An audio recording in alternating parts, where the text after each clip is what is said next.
welcome to the Vanarama National League highlight show. It's been an action-packed first month of the season in England's 5th tier, and the excitement didn't let up over the weekend. We'll bring you the best of the action over the next half an hour. Coming up, Hartlepool and Dagenham Redbridge's unbeaten run. In form, Leyton Orient also slip up on the road. And Dover Athletic continue their remarkable rise to take over at the top. 19 places separated these two promotion hopefuls as they walked out at Victoria Park. Dagenham's unbeaten start had seen them top the table with double the amount of points their hosts had collected, although Craig Harrison's Hartlepool had won 2 in a row. Dagenham dominated the opening exchanges, Kevin Locko coming close early on, Scott Loach though alert to the threat. Poole responded at the other end. Defender Keith Watson, who was first on the score sheet last time out against Maidstone, thought he'd broken the deadlock again when his header rattled the underside of the bar. The visitors had the better of a goalless first half, but on 75 minutes with Mark Cousins off his line, Jonathan Franks chipped the ball over the keeper's head. That's 3 goals in 3 games for Franks, all coming in the second half. Dagenham were determined to keep their unbeaten record intact, but Sam Ling was again denied by Loach, who secured a second clean sheet. After 6 games without a win, Hartlepool have now taken 9 points out of 9, handing Dagenham their first league loss in 14. First and foremost today, the work ethic, the commitment to each other, the commitment to the team, in from centre forward, Simo, right the way back to the Keith Watson and Ledge and Loachy. You know, they were defending for our lives, and that's the way you win football games, and that's the way you win points and you creep up that league. One of the new attacking stars in the National League's Leyton Orient's Macaulay Bonne, after failing to score in his opening 3 games, the summer signing from Colchester then bagged 7 in his next 5, including a hat-trick last weekend, a first for an Orient player at home in the league since 2006. Bonne went into the weekend as the division's top scorer and was hoping to send the O's top at Boreham Wood. Just over 3 years ago, Orient were a penalty away from being in the Championship. Boreham Wood were mid-table in National League South. As Luke Garrard's men went for a first win in 4, Bruno Andrade went for goal, firing wide. Boreham Wood were hosting Leyton Orient in front of a record league crowd of almost 2,000 at Meadow Park, past the half-hour mark. Kieran Murtagh was played in for the home side. Keeper Charlie Granger was beaten, but not George Elokobi on the line. The clearance only went as far as Danny Woodard's, and the fullback drilled in to make it 1-0 Boreham Wood. The goal is Woodard's first at Meadow Park. As Orient tried to find a way into the clash in Hertfordshire, David Mooney found Bonne, but he couldn't keep his shot down one-on-one with Grant Smith. The second half saw a costly mistake from the away team. Elokobi passed without looking, allowing Andrade to steal possession before setting up Murtagh, who slotted past Granger. It was a first Boreham Wood goal for Murtagh following a summer move from Woking. Boreham Wood secure a first win in 4 as Orient's unbeaten run of 4 comes to an end. The frustration from the performance against Barrow was evident in the training sessions throughout the week, and I felt that Leyton Orient got the backlash. I felt all over the park, especially in the first 30-35 minutes, I felt that we were very worthy leaders. It was 5th against 6th as Aldershot welcomed Dover to Hampshire. Both came in with identical records, but could either make the most of Orient and Dagenham's slips. It was Dover who took the lead with their first real chance of the game. Giancarlo Gallifuoco heading home. The former Tottenham youngster, one of a host of new summer signings, with his first goal in a year. The visiting fans were clearly confident. Matt McClure tried to silence them. His shot, though, safely gathered by Mitch Walker. An hour on the clock signalled the first change for Chris Kinnear, and it took just 4 minutes for super sub Cadell Daniel to double Dover's lead, dancing his way past George Fowler before beating Jake Cole to open his account. With several first-team players having to watch from the stands through injury, Aldershot introduced Fabien Robert, and it was almost a dream debut when Jim Callum played him in, offering a perfect opportunity to pull one back, Walker dashing his hopes. The win sees Dover top the National League table for the first time since they returned to the 5th tier. Aldershot now have just one victory in the last 5. There are a lot of young boys out there that have not played at this level, so they're learning very quickly. But of course, they keep top of the table. But it could happen. It will change in a week or two, couldn't it? Really, so we've been doing it too long to really let it get us carried away. But it's nice to know that when we're trying to do something, it is working. We just got to keep it going. I think going into the game, we were fifth of the table, 2 points off the top of the table. I mean, things are not going our way during the course of a game. It just seems everything goes flat. At the moment, we need some help, some encouragement, some support. Was it 1,800 here today? And got about 140 odd Dover. I'm not so sure that's what we're looking for. West Yorkshire hosted a first ever league meeting between Halifax and Maidenhead. The home team had only scored 6 goals in their opening 8 matches in the National League. As the visitors went for an early opener, Christian Smith and Harry Pritchard combined to provide an opportunity for Shaw Marks, which somehow ended up going wide. Still inside the first half an hour at the MBI Shays Stadium, Halifax matched Maidenhead's attacking intent. Only on this occasion a move was finished off. A Josh McDonald delivery across goal, tapped into an empty net by Adam Morgan, his second of the season.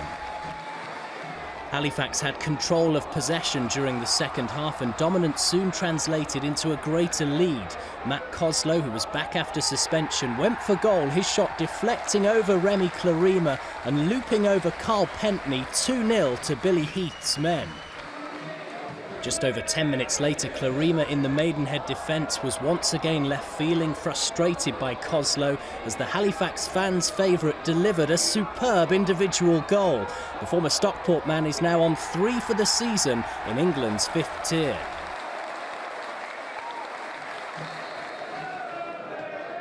Alan Devonshire's side won 2-0 at Sutton a week ago. With around 10 minutes to go in Yorkshire, an inability in the home team's defence to fully clear meant that free-kick taker Pritchard was allowed to try his luck from distance, saved by Johnson, but Jake Goodman converted the follow-up. Goodman moved to Maidenhead a couple of months ago from relegated Braintree. A nervy finish for Halifax was set up in added time as Clarima was involved in a goal at the right end, teeing up Shaw Marks, who also has a Braintree past. Maidenhead, though, failed to get on the score sheet again as their unbeaten away run comes to an end. Halifax move up to a playoff position. Despite being amongst the division's early pace setters, Sutton have not enjoyed their usual home comforts over the past few weeks, losing back-to-back games at Gander Green Lane for the first time since being promoted in 2016. Home advantage was a huge factor for the U's last season, with 45 of their 58 points coming on the artificial turf. And having slipped from 1st to 4th heading into the weekend, the U's were looking to get back on track against a Gateshead side who had yet to win on the road. It wasn't long before the visitors had the chance to go in front. Lewis John gifting Gateshead a penalty after bringing down Danny Johnson inside the first 15 minutes. Johnson brushed himself down and slotted home to score his first since their opening day defeat against Woking. John almost redeemed himself for Sutton, the defender at the other end of the pitch, to meet Josh Taylor's cross, only for his glancing header to hit the woodwork. Craig Dundas not able to put enough power on the rebound to beat Dan Hanford. But the tables turned and referee Sam Allison, with a clear view of Theo Vassell's foul on Dundas, awarded another penalty, this time for Sutton. With no Jamie Collins, it was down to Simon Walton to step up. His last 8 goals had come from the spot. He made that 9 with the equaliser. The Heed should have retaken the lead. Richard Pennicott thought he'd scored his second goal of the season, but the woodwork got in the way once more. On a day where play was delayed due to thunder and lightning, it might have been doom and gloom for the visitors had they not withstood the pressure Sutton were piling on. Taylor first hitting the post, then Tommy Wright racing in on goal, only to shoot just wide. A tale of 2 penalties in the end then, and a share of the spoils for both managers. Bottom of the league Torquay have already suffered plenty of late heartbreak this season after conceding 2 goals to lose a thriller at Guiseley. The managerless team were denied their first win of the season last weekend because of an agonising Chester equaliser. Torquay were the only side in the National League without a win, hosting Wrexham, who were 3rd in the division, winning 3 in a row. Both league matches last season between these two ended 1-1. 10 minutes into the second half, a free kick from Luke Young was tipped away for a corner by the away team's goalkeeper, Christian Dibble. Just past the hour mark, Alex Reid drove forward from halfway in Devon, eventually seeing his fierce shot well kept out by Vincent Dorrell in the Torquay goal. Then with less than 10 to go, a James Jennings set piece was headed over by Manny Smith. Goalless it finished, a respectable point for Torquay, and even though Wrexham failed to add to their 3-match winning run, they stay 3rd in England's 5th tier. Coming up after the break, last gasp Tranmere finally have something to cheer. And after more managerial changes, could any new bosses start with a bang? Welcome back to the National League Highlight Show. For the 4th week in a row, the managerial carousel continued to spin with yet another departure. Kevin Nicholson, Paul Cox and Adam Lockwood had already left their positions inside the first month, and following a midweek defeat to fellow strugglers Solihull, Chester decided to part company with boss John McCarthy. The Blues had not won a home game since December and sat in the bottom 4 with just 7 points from 8 games. The club have yet to appoint a new manager and even advertised the position on their club website as they prepared to host draw specialists Ebbsfleet. A difficult few days for Chester fans didn't get any better as they watched their side playing catch-up again at the Lookers Vauxhall Stadium. Jack Powell with a powerful and precise strike to score his 2nd in 2 games. The Blues had only registered 3 goals at home all season, but were worthy of something from their improved performance. And with 8 minutes to play, James Akintunde found the bottom right-hand corner to provide the equaliser they'd worked hard for. Desperate to finally claim 3 points in front of their own fans, Chester pushed hard late on, and in injury time they almost got the goal they craved. But Niall Bell sent his shot agonisingly wide of the post. Someone who's made a quick return to management's Paul Cox, in at Guiseley only a couple of weeks after leaving Barrow. There were several offers for the man who took Mansfield into the Football League 4 years ago, but he's chosen West Yorkshire. Cox's first match in charge came against Eastleigh, who were celebrating a new arrival of their own. Gary McSheffrey signed on loan from Doncaster until January. The 35-year-old winger was once the youngest player in the Premier League, while with Coventry in 1999. McSheffrey's made more than 450 appearances in England's top 4 divisions. Guiseley wanted to halt a run of 3 losses in a row in the National League. Inside the first quarter of an hour, on-loan Blackpool forward Raul Correa forced a stunning save from Graham Stack. Eastleigh's keeper was making a strong claim to be named man of the match at Nethermoor Park in the second half. The second part of a double save to deny an opener for Cox's new side was keeping out an effort from Frank Mulhern on as a sub for Guiseley. With only a few minutes to go, Guiseley squandered a superb opportunity to claim victory. Nothing to do with Stack this time. From close range, Jake Lawler blasted over. Before time was up, the home team's keeper was called into action as Eastleigh tried to steal a winner in Yorkshire. Danny Holland's strike was kept out by Joe Green. With Eastleigh now unbeaten in 4, it's their best patch in the league since October last year. For Guiseley, their new boss has already stopped a losing run. I thought we'd probably be here picking a few more holes in the performance, but overall in the game, thought we finished as strong. We probably deserved to win the game. If Jake could have put the chance away at the end, I don't think anyone could have really complained that we weren't good for the 3 points. A few eyebrows were raised when you were appointed as Guiseley manager. What's brought you to the club? What's tempted you to come take this job? I had a chat with 1 or 2 clubs, but it was their desire and ambition and the ability to leave me in charge of the footballing side and let me make footballing decisions that really appealed to me. After making it all the way to the playoff final back in May, Tranmere were amongst the favourites to gain promotion back to the Football League this season. Yet so far the campaign has been filled with disappointment for Rovers, who came into the weekend in 18th with just 2 wins from their opening 8 games. Anything but a victory at home to Barrow would continue to pile the pressure on Mickey Mellon's men. Barrow came in search of their first victory on the road, and they had the hosts on the back foot in the first half.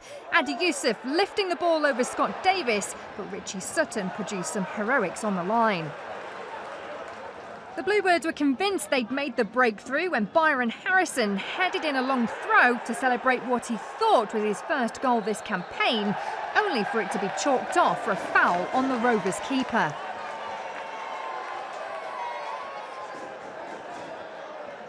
Into the second half, and it was Tranmere's turn to test the Barrow goal. Adam Buxton pulling the trigger from range, his shot well saved by Stuart Moore. Another ambitious effort, this time from Ollie Norburn, was once again tipped over by Moore, and Barrow were on course to take a point from Prenton Park for the first time in almost 2 years. But with the final whistle fast approaching, Tranmere left it to the last minute, quite literally, to snatch the win. James Norwood stealing the ball and the victory with a fierce shot to open his account for the season. 3 points moves Tranmere up 4 places in the table and allows Mickey Mellon to breathe a sigh of relief. We showed some great qualities today, battling and keeping going right to the end. It was needed. And a game that we played under the conditions of expectations that you get here at Tranmere, so the players kept battling away and kept fighting. It was great to see that winner going in at the end with the supporters celebrating behind the goal, so it was terrific. The reigning National League North champions had never met Bromley before in any competition. Fylde wanted to maintain their run this season of scoring in every league match. Bromley had the best early chance to take the lead in Lancashire. Luke Wanadio made the most of space on the away team's left side, cutting inside and shooting against the crossbar. There was to be no let-off for Fylde moments later, still inside the first 10 minutes as Frank Sutherland slid in a delivery from Wanadio on the right, 1-0 to Bromley. The visitors continued to apply early pressure, aiming to double their advantage. Once again, the dangerous Wanadio was causing problems for Fylde's defence. A shot from him was deflected in by Brett Williams, but the goal was ruled out by referee Andrew Miller for offside. In the second half, corner in, and Bromley got that second. Josh Rees beat Reese Taylor to score his 4th of the campaign. Fylde came close to halving the deficit following a long ball from Sam Finley. Danny Rowe's header caught David Gregory out of position, but his recovery kept the score at 2-0. It didn't stay that way for long in what was a belting match at Mill Farm. Dave Challoner's men were desperate to get back in it and eventually found the net thanks to a product of their academy. Serhat Tazdemir scoring in what was his first match of the season for the first team. Only 2 minutes later, in the 69th minute, Fylde once again found a way into the Bromley box on the left side. Rowe scored the equaliser, 3 and 4 for him. Challoner's side keep that run going of at least a goal in every league match. From the position we're in, like I said, we'll take a point. We weren't great, but second half we've shown a bit more about us. And like I said to them at half time, I hate losing, but I can accept it if people have gone out and we've gone down with a fight, if you like, and people have worked the socks off. And I didn't think we did that first half. We certainly didn't play at high enough tempo, and again that resulted in us being in a difficult situation that thankfully we got out of. To the Gallagher Stadium, where Maidstone had an unbeaten home record to protect against a Woking side who'd earned victory in their last 2 games and had been comfortable winners on their last visit here, putting 3 past Jay Saunders' side back in November. Determined not to see a repeat, the hosts took the lead on 34 minutes. Zavon Hines, who was scoring for West Ham a decade ago, now with his first for Maidstone and his first goal since February 2014. After the break, it was former Woking striker Delano Sam York who was on hand to haunt his former side. Johnny Reason teeing him up for a fine finish, 2-0 to Maidstone. With less than 20 minutes to play, Woking tried to mount a comeback, and it was Joe Ward who was in the right place once again to bag his third in 3 games and become the Cards' leading scorer. But it was too little too late. The Stones putting the game to bed just moments later, courtesy of Joe Pigott. The striker dedicating his 3rd goal of the season to devoted fan Jason Munn, who lost his battle against cancer this week. We showed good character to get back in at 2-1, but then to concede so quickly after that when we had plenty of time to maybe get back in and nick the draw was disappointing for us. But I felt like we pressed towards the end, we kept going, but we can definitely do better. Macclesfield went to the West Midlands aiming to make it 2 away wins in a row. Solihull Moors beat Chester 2-0 at home in midweek, only their 2nd victory of the season. Early in the second half, there was an ideal opportunity for Liam MacDonald's men to take the lead after Dapo Afolayan was tripped inside the Macclesfield box. But the spot kick from Darren Carter was well saved by Shwan Jalal. Mac made Moors pay 10 minutes later. Scott Wilson danced around the home team's defence before calmly slotting past Nathan Vaughan. 1-0 it finished to Macclesfield. They've now won 3 out of their last 4. I'm delighted with the win. I wasn't delighted with the performance. I thought that's the worst we've been this season. If we carry on playing like that, we won't win many. But obviously delighted with getting the 3 points. There's lots of positives from today. I just think we've missed 2 penalties this season now, and I think we scored that penalty, and there's potential to be a shift in momentum because we were on top at the time. So with 9 games down, it's now surprise package Dover, who move all the way up from 6th to top the National League table. The rest of the top 5 all failed to win, with Dagenham finally losing their unbeaten record and Leyton Orient slipping to 4th after an away defeat of their own. Halifax move into the playoff places after their 4th win in 5. Down at the bottom, it's as you were in the relegation zone as Torquay, Guiseley and Chester all drew, while Solihull slipped to their 6th defeat. Hartlepool's 3rd straight win put some space between them and the bottom 4, whilst Tranmere are now just 2 points off a playoff spot despite sitting 14th. We're showing a match-up this week in National League South between Wealdstone and Bognor Regis. The home side took the lead in terrific fashion through Danny Green. Wealdstone recently saw manager Gordon Bartlett step down after 22 years in charge. Bognor Regis went 2 down after the break. Ryan Sellers on target for a team now led by Bobby Wilkinson. Another defender then sealed victory number 2 of the season in the league. Kieran Brown scored to make it 3-0. Wealdstone win to move out of the relegation zone. But at the top of the table, it's Chelmsford who lead the way in the National League South despite a 1-1 draw with strugglers Weston-super-Mare. The chasing pack are now closing in hard though, with Havant and Waterlooville, Dartford and Truro all winning. Truro thrashing Whitehawk by 7-2. Meanwhile, in the north, it's Harrogate Town and Salford City who had the promotion chase. Harrogate came from behind to put 5 past Telford, whilst Salford knocked off previous leaders Brackley 2-0. York City remain in touch after back-to-back wins.